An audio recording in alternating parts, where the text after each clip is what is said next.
please welcome to the stage Josh Barro and Mark Cuban.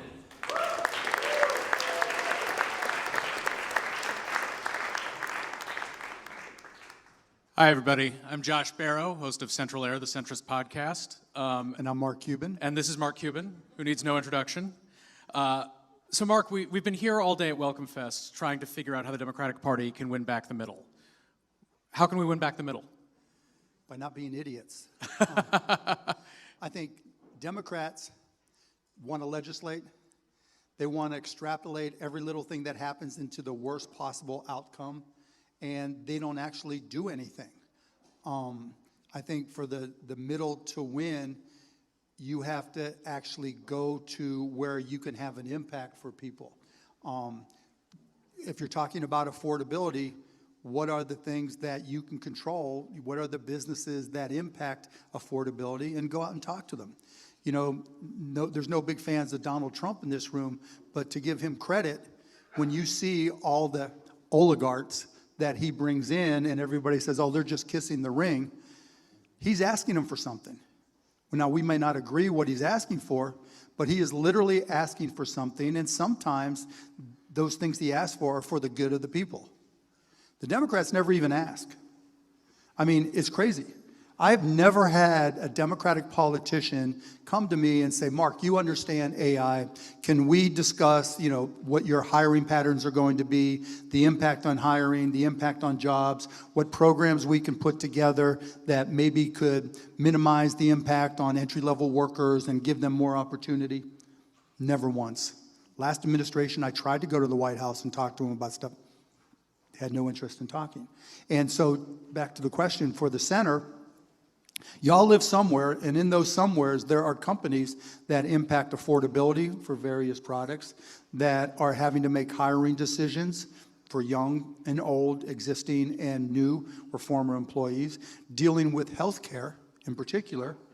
And I don't think anybody's ever knocked on their door with a Democratic hat on and said, hey, let's talk. What can we do? And at least I haven't seen it, and I think that's what's missing. Because then you get to walk in the door and say, look at what I am doing. Then when voters are concerned about affordability, you get to say to your constituents, look, I talked to this employer, here's what they're having to say, how do you feel about that? Are they right, wrong? What would you like for me to communicate, and what would you like to see from them?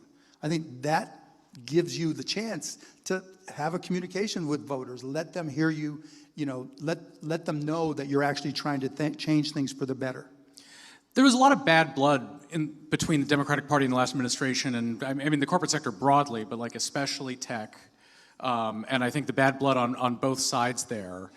How do you rebuild that at a time when there is a lot of mass discontent about certain aspects of the economy that manifests as discontent with businesses, with large businesses especially? I mean, how do you go out there as a Democrat now and plan to sort of rebuild those links, maybe get back to the level where they were in the Obama administration? You think of solutions administration? and you go talk to the employers. So, income inequality. Some people want to just say, hey, tax the billionaires. Don't worry, Mark, we'll eat you last. But that won't change much of anything. Yeah. You can raise my taxes, right, whatever, but it doesn't really change how the money's spent, et cetera. But what you can do to reduce income inequality is go to employers and say, do you offer equity, warrants, options, whatever, to every single employee? Would you consider signing up for a program where you commit to offering on the same percentage of cash earnings as the CEO for all your employees? So if the CEO makes $1 million a year in cash and gets 10% in stock options, the secretary making $40,000 gets $4,000 a year, right? Walk in the door and ask them. Like, it'd be no problem for my companies. Everybody gets stock, right? Every company I've sold, everybody's made a lot of money. Millionaires were created. Lift from the bottom. Easy idea. Anybody heard the Democrats bring that up? Senator Ruben Gallego spoke here earlier today and likes to talk about, people don't, they don't want to just hear about, they want to hear that they can get rich. Yeah. And that has not been really sort of the core of Democratic messaging. I think little bit. I think, you know, like part of the appeal of Shark Tank is that, you know, Americans have this entrepreneurial culture. Yeah, the American dream is still alive and well. Yeah. But I mean, but ultimately, you know, the government can't make you rich. Nope. So how do you talk about that as a politician in a way that makes it sound like you're relevant to them? I'll tell you what I say dream? when I go to talk to high school kids, when I close, let's pretend you guys are all in high school. I say, see those lights? Somebody had to have that idea first. See that speaker? See that screen? One day it didn't exist. And then someone came up with it, started a business, and they were able to sell to the school. They were able to sell to the hotel. I want all of you to ask yourself, when you have that idea, because we all have that idea to start a business, just ask yourself a simple question. Why not me? Why can't I be the one, not just to create an event, but to change the world? Because in this country, that's what makes us different. You can. How would that sound coming from a Democrat? I mean, I think it sounds good, but I think it's not a policy agenda, right? It's what? No one? It's not a policy agenda. Like, it's not Yeah, that's the whole point, right? You guys love policy. Yeah. Like, if you can't afford your deductible for health care, do you give a fuck about policy? If you can't afford to fill up the gas tank, do you give a fuck about policy? Right? If, you know, beef is too damn high, oranges, bananas, whatever. Do you really care about policy? Do you care about the state of democracy if you can't afford your bills? No.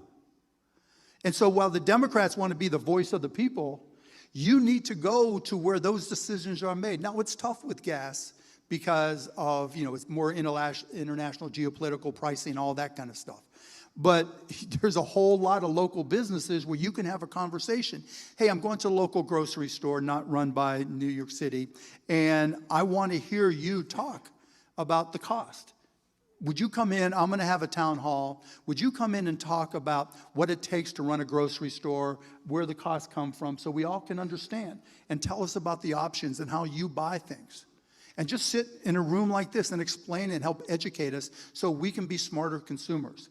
And then I want you to talk to everybody about how you choose how you make the choice on how much you pay people and what benefits you offer them. Because I want them to understand, are you just being cheap?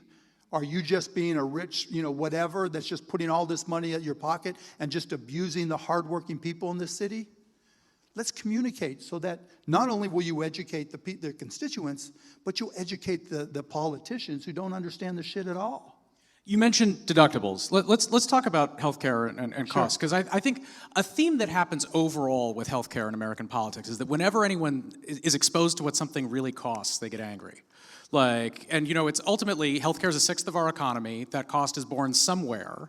And the way that Democrats have dealt with that over the last 15 years or so has been increasing government subsidy and saying, well, you find this insurance impossibly expensive, we will get to a point under Biden where we're paying 75. How's that worked out? Well, both not great politically, and we've run out of fiscal room. The next administration is going to be dealing with much higher interest rates, a budget deficit. They're going to enter with a budget deficit of 6% of GDP. The approach can't be to just throw more money at it. But so what is it, then what do you do? I mean, what you is understand what healthcare is, right? People look at hospitals and they think that's healthcare. No. People look at insurance companies and think that's healthcare. No. Insurance companies, like the biggest insurance company in this country, owns 2,700 subsidiaries and does $160 billion in intercompany transfers. They literally impact the pricing in this country more than the government does. And so, but people will deal with insurance companies, or they'll deal with pharmacy benefit managers, with ignoring with everything else. And those companies are a lot smarter than our governing people, and they'll just move the money somewhere else.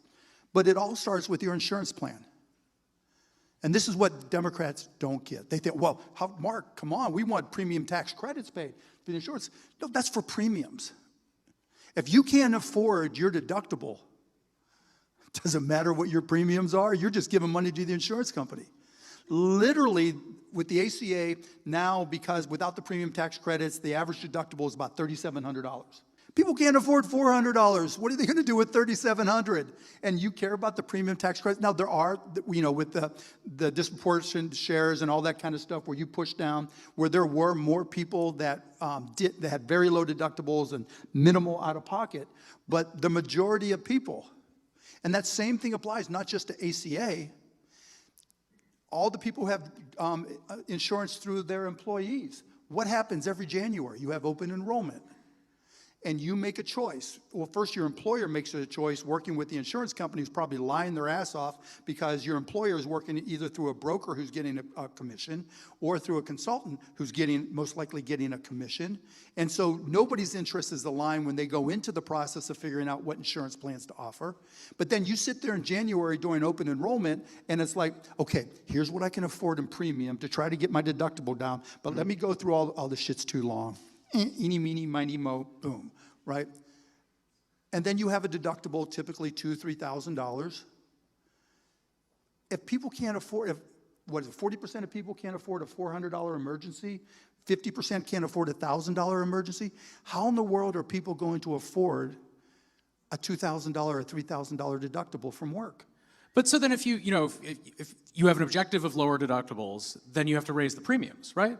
Okay, so let's go from there, right? Yeah. So, but let's go back to deductibles just in general, yeah, right? Because what happens is, and this is the part Democrats have to start to understand, if you can't afford your deductible and God forbid you're in a wreck or whatever, you go to the hospital and they say, okay, your deductible's $3,000, and you say, I can't afford it, but I'm bleeding, What the hospital will do is they'll lend you the money.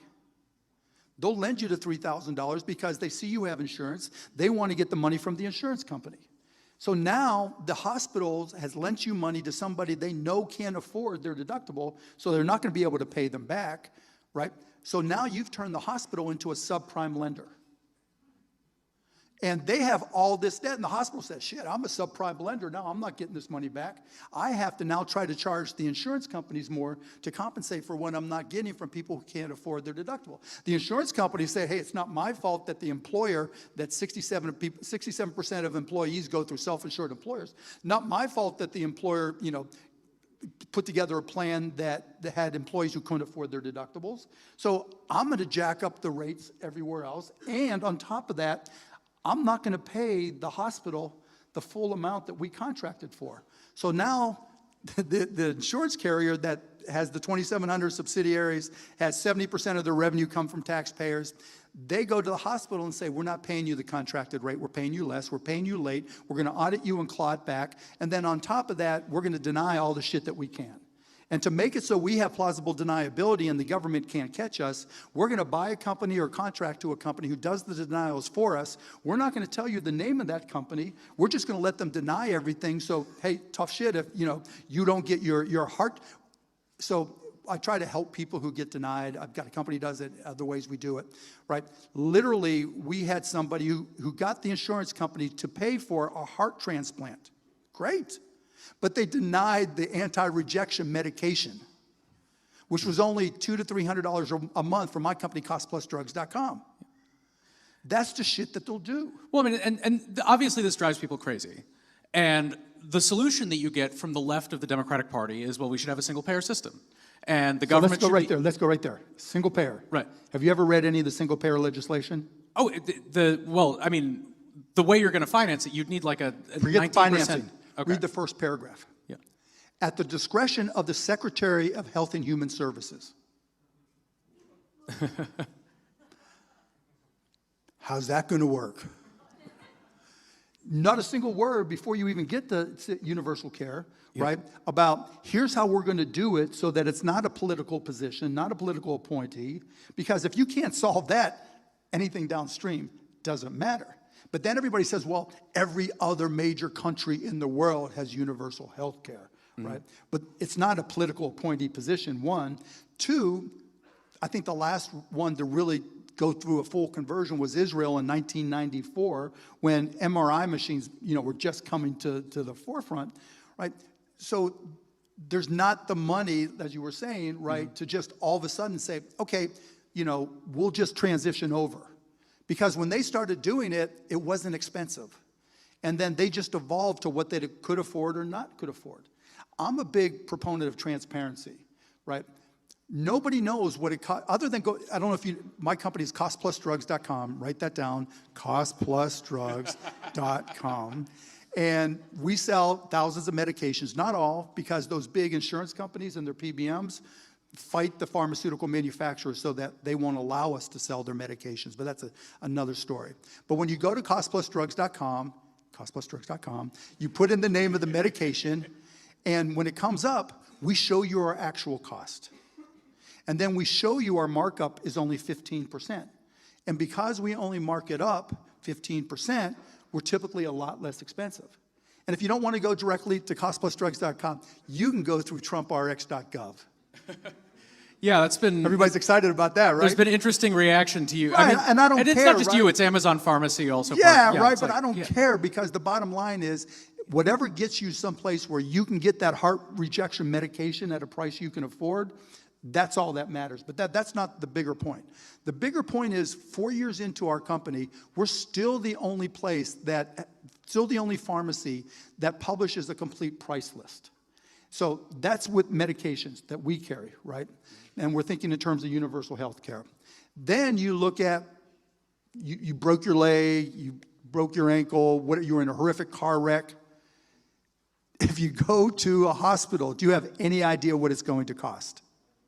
None. None. Do you think the government is going to have any idea what it's going to cost? You would think Medicare pricing, right? MedPAC sets the pricing, but those big insurance companies, which are hired not just for Medicare Advantage, but for Medicare supplemental insurance and Part D for drug coverage, those are those big insurance companies as well. They do risk adjustments, they upcode, they game the system in every way, shape, or form. And so not only do we as patients not know the cost of anything, but the hospitals don't know the cost of anything either, right? They are really, really bad at cost accounting. And so back to universal health care, if nobody knows the cost of anything, how are you going to figure out what your budgets are and how you're going to pay for anything, particularly when it's the Secretary of Health and Human Services that's in charge of all of it? The reason I bring up the single payer, and it's the practical impossibility in the fiscal environment we're in, is this whole kludge that you're describing is awful, and everyone knows it's awful, and everyone who interacts with the healthcare system knows that our system doesn't make any sense, and it's built on a wage control provision from World War II. That's the reason you even ended up with employers providing health insurance in the first place. But we're stuck with this system. No, we're not. So what is it? Let's look it up. What does a new system look like then? There's a dozen different ways that you can do it, right? So you can look what the Republicans are trying to push the high deductible health plans, right? And the Democrats just say, no, right? Imagine this. Consumers hate them too. But hear me out. Imagine this. Imagine if that $10,000 cap at the high deductible health plan, you set the parameters for what those insurance companies now have to cover. So if you get to that $10,000, you can't laser out, you can't exclude the things that we really need. You have to do it, right? And we'll let you negotiate with the hospitals, however you negotiate, but you have to be transparent about it, completely transparent, and publish the whole thing. And then from the deductible, before the deductible rather, most people can't afford a $10,000 deductible. Well, you know what? I went to Indiana University, home of the National Football Champions, Hoosiers. If I wanted to go to IU, if I was going back to school, and I wanted to get a loan guaranteed or even get federal money to just go party my brains out for a semester, government's giving it to me and guaranteed it. If I have a small business and I want to get a loan guaranteed, if I can get a bank to lend it to me, SBA will guarantee it. If I want to get, my first down payment on a house, there's a bunch of cities and states that'll give me $5,000, $10,000, $20,000, $25,000, and they'll guarantee a big portion of it. If I get totally destroyed in a car wreck and can't afford my deductible, good luck to you. And the point of that is, if as part of that, the Democrats came back and said, you know what? We will guarantee up to that deductible amount. We'll loan you the money up to that $10,000 deductible amount, but we're only going to pay and only loan you that money for you to use at Medicare rates or any place that's transparent. That's me, self-interest, capitalist, costplusdrugs.com.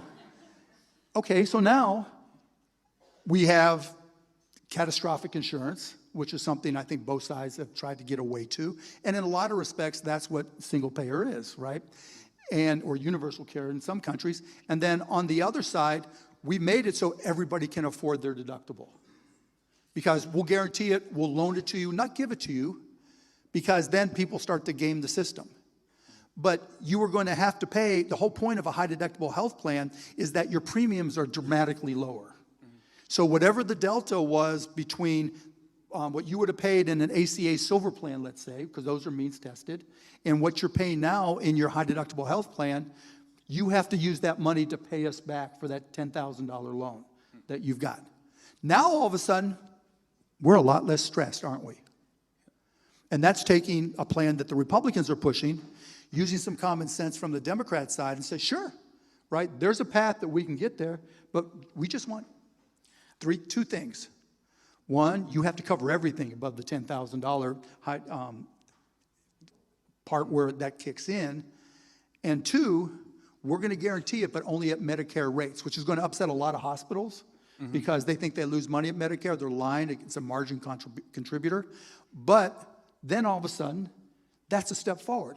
And if you put in transparency requirements as part of that, once you're able to know what things actually cost, then all of a sudden, cities, states, federal government can say, oh, this is what our claims were last year. Let's project forward. Can we afford it? That's what Saskatchewan did in Canada in 1947. They said, this is what it cost us last year. We can afford that. Maybe we can even get better pricing. They started in Saskatchewan and they spread to the rest of Canada. Imagine a state, and some have tried, but once you get that transparency, and one last point that I almost forgot. A big part of that transparency is at the hospital level. Like you have these nonprofit hospitals that get tax benefit after tax benefit. They don't act and operate like any nonprofits I've ever seen. And so what I would say, in order to keep their nonprofit status, they have to publish their general ledger entries monthly. That means every penny they spend, every penny that comes in, every taxpayer, anybody who's interested can look at it and see all the actual costs. Then all of a sudden, we can start to understand what healthcare actually costs. And once we understand what healthcare actually costs, then the federal government can say we can afford it or not. Just trying to tell everybody, hey, we're moving to single payer, we're moving to Medicare at all. That ain't it. But figuring out a solution, that's it. I want to look ahead a little bit to 2028. So first of all, people love to ask you if you're going to run for president, and I'm sorry, like, are you going to run? Not running. You're not going to run for president. Yes, that was the answer I was expecting. Why do people ask you specifically? And what I mean by that is, like, Howard Schultz ran for president and nobody cared. It feels like the sort of the list of people from the, sorry if there's any veterans of the Schultz campaign in here. I know Howard, I like him. The list of people from like the sort of like the political outsider. Well, I'll tell you why. It's like it's you and maybe Stephen A. Smith. Like what is? Because I have name recognition, I'm exceedingly handsome. Why are you guys laughing? That's just easy. Yeah. It's easy. And I mean, I think, costplusdrugs.com, check it out. You're on message today. Yeah, has had an incredible impact. Yeah. We've saved millions of people. I can't tell you the number of times I get emails from people saying, we thought we couldn't afford the medication for my father, grandfather, wife, whatever. It was going to be $900 a month. Your price was $43. Or $15,000. Your price was $355. I mean, and by the way, we spend no money on advertising. I mean, I have a big mouth and a platform, but it's all word of mouth. Because if you just saved $1,000 a month, if you save $10 a month, you're telling everybody that you know to be a smart shopper. And as part of that, like Medicare Advantage plans, they're our big customers. And not only that, like to show you how incredibly ridiculous, and I'll give Elizabeth Warren credit, our lack of transparency is TRICARE, the people who provide medications, pharmacy benefits to veterans, right? If you are off... and active military. What's that? And active military. And active military. But if you are off base, your copay to go get a basic generic medication can be $16, $20. That's more than it costs on costplusdrugs.com, right? Elizabeth Warren had me into Senate hearing, and I repeated that, and she asked the question, why is that, and how much is, that's before the government even pays what they're charged for that medication. So she asked TRICARE, Express Scripts is the company that is the pharmacy benefit manager, does the actual work. She asked them to see the price list, what the taxpayers are paying. They refused to show it to her, as did other senators. They said, we'll go into a skiff so nobody else will see it. They refused to show it to her. Mm-hmm. I've been on calls with governors, and one governor in particular told me, same thing if I had a pharmacy benefit manager / insurance company, they wanted to look at their actual costs for claims. They told the state, we'll give you X number of claims, not all their claims, but you're not allowed to show it to the governor of the state. So when we talk about universal health care, Medicare for all, there's no transparency for us to know what anything costs. And so if you start demanding transparency for nonprofits, this is what you have to do. For anybody who engages with a government entity, you have to post everything, right? And I'll add two more things, right? It's really dumb that anybody who pays cash for anything, put aside cost plus drugs, for anything at a hospital, whatever, it's only 7 states where you can apply that to your deductible, and that's limited. There should be a federal law. If Democrats want to propose something, propose that anybody who goes out and is able to buy at a better price, it could be an MRI, it could be a drug, whatever it is, by law, that insurance plan has to accept it against your deductible. But so doesn't that also push the premiums up? I mean, you've also, like, No, I saw your it's comments the other on... way, because the patient is paying for it, right? And the insurance company's not paying anything out of pocket. Well, presumably the insurance company has the policy for a reason now. They, because people then run up the larger... I mean, because there's also, you stirred up a nice controversy with that, insurers should be liable for malpractice if they deny claims, and then people wouldn't that also raise premiums if you then make the insurers liable? So it seems like the you can make game, a list of these things that sound nice, and then people are mad about costs because everything gets more expensive. So first of all, I'll say it again, 67% of people who get insurance get them through self-insured employers. Right. So for that 67%, none of that counts. None of that matters, because it's completely up to the employer. And by the way, if any of you have your insurance from a self-employed insurer, go to your CEO and say, why was you so stupid that you signed a plan for me that won't allow me to go out and pay cash and apply it against my deductible? Because you're the one paying for it. And by the way, if you are denied care that you absolutely need, call your CEO, because it's their money, it's the company's money, and say, look, why is it you're not paying for that heart transplant rejection medicine? It's your money. It's $300 a month, and you're letting this insurance company. So back to your point, no, for most people, it doesn't raise rates. For most of these insurance companies, 70+% of their revenue is from the taxpayer. You were a major surrogate for Kamala Harris back in 2024. And I think part of the idea was, Democrats have been alienated from men, they're alienated from people in the political center. Mark Cuban is a great voice for this. Do you see anyone in the 2028 field who looks like that sale might be easier with? Jon Stewart, maybe, yeah. You're serious about that? Yeah. Yeah, I mean, again, the traditional Democrats are traditional Democrats. And they do what traditional Democrats do. It's the end of democracy. And I'm not saying I'm not worried, but at the same time, if you can't afford what you need to afford, that's not what's going to guide people to vote. And I think that is a big part of the problem. What about Gavin Newsom? I mean, I like Gavin, but I think he's a typical Democrat. I love when he, I've been on his podcast. He's engaging. He's fun. Maybe a little bit more handsome than me. But, I just think he tries to walk that fine line to be, to keep the progressives happy and keep the centrists happy. And I think that's tough. Because, I think that there's been a sense that Republicans in certain ways have been more creative than us over the last 10 years. They seize more quickly on political trends.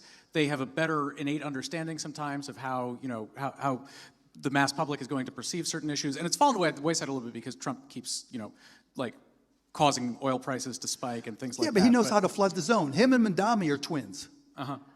Literally, they're carbon copies of each other, just with different political views. But when it comes to social media, they're twins, right? Mandami, he's early 30s. He grew up with Donald Trump as the dominant politician. He grew up in a social media era that was all algorithmically driven. And they both know whoever controls the algorithm controls your vote. If you want to, like, if you might date somebody, you know how I pay it, you know how I know what my 16-year-old son is into? I looked at his Instagram and TikTok when he lets me. Hot girl, football, basketball, hot girl, car, hot girl. Okay, we're good. Right? No Andrew Tate, none of that shit, right? We're good. Mondami knows that to his core. Donald Trump knows that to his core. You flood the zone. You know what drives the algorithm. They're eating cats and dogs. Well, I mean, that was actually a remarkable episode, the cats, because it wasn't true. And of course it wasn't true. It didn't matter. And what it led to Democrats having to say about the whole situation in Springfield, Ohio, was they're not eating cats and dogs, and they are here legally under the temporary protected status program, Right. so they're not illegal immigrants. It doesn't address the underlying concern, which is all of these people have showed up in my school district. Their kids are in the school.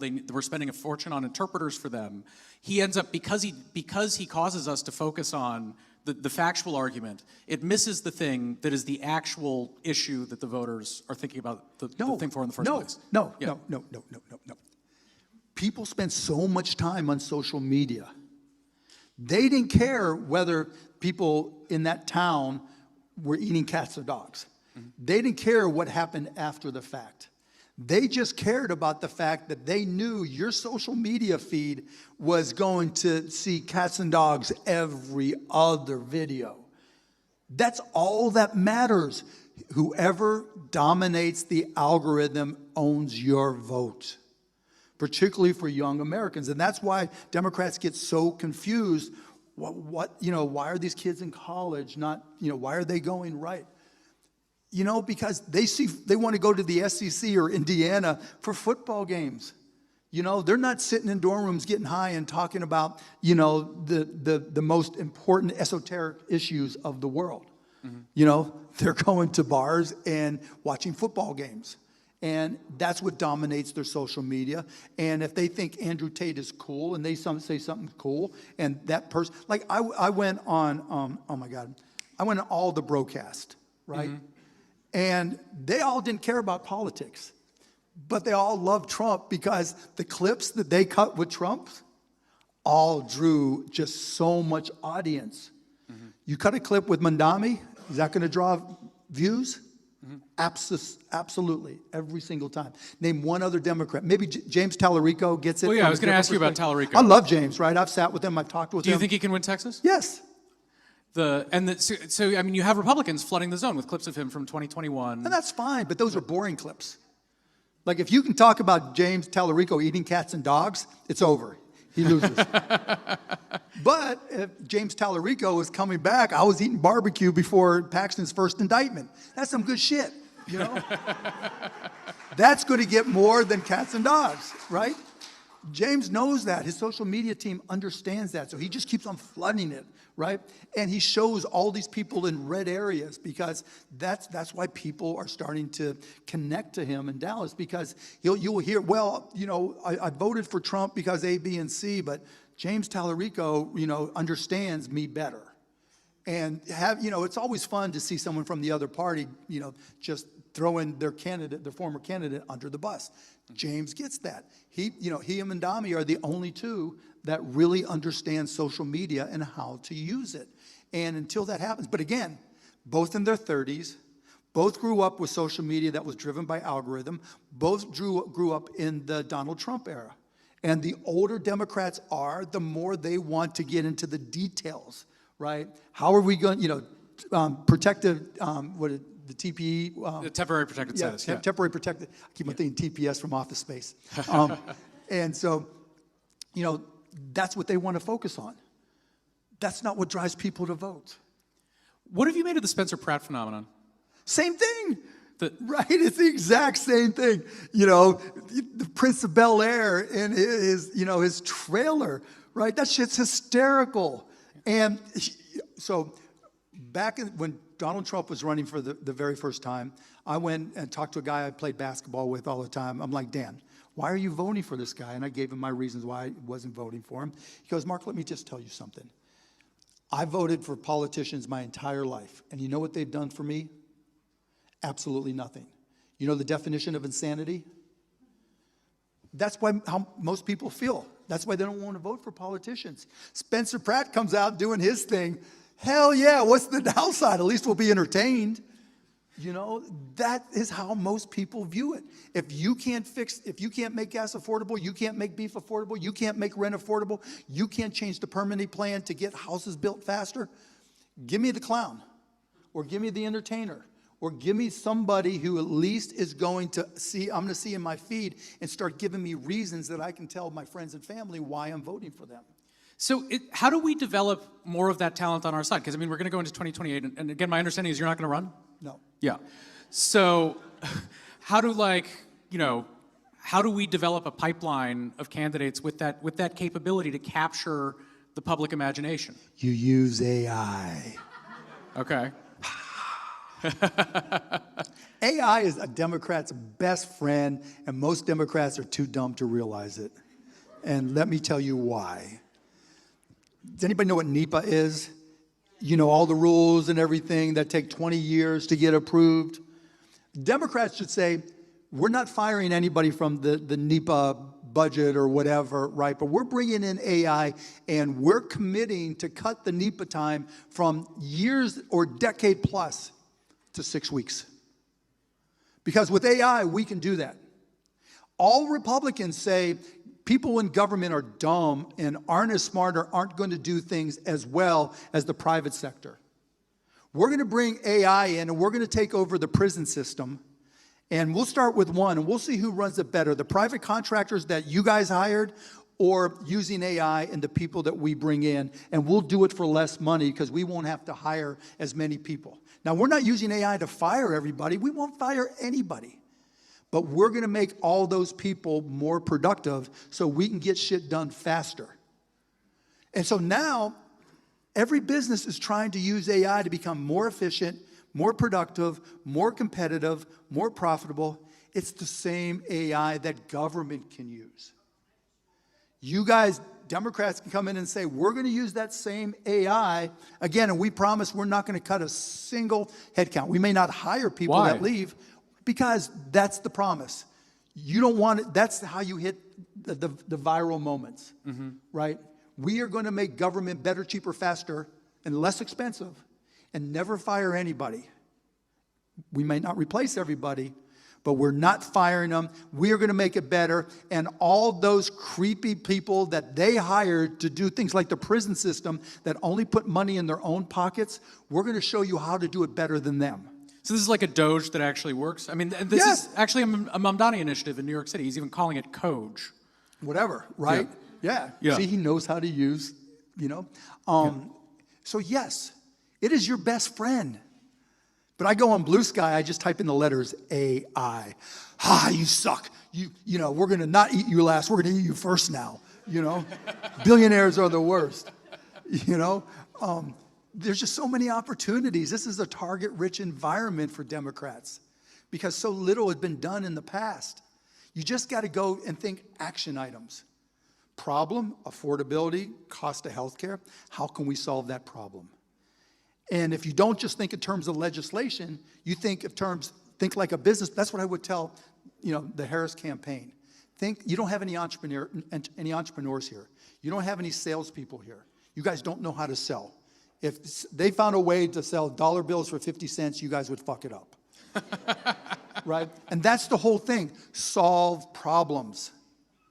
Don't think of legislation. Solve problems. You've got some of the greatest entrepreneurs, the Reid Hoffmans of the world, et cetera, who are really supportive of the Democrats. They're great entrepreneurs.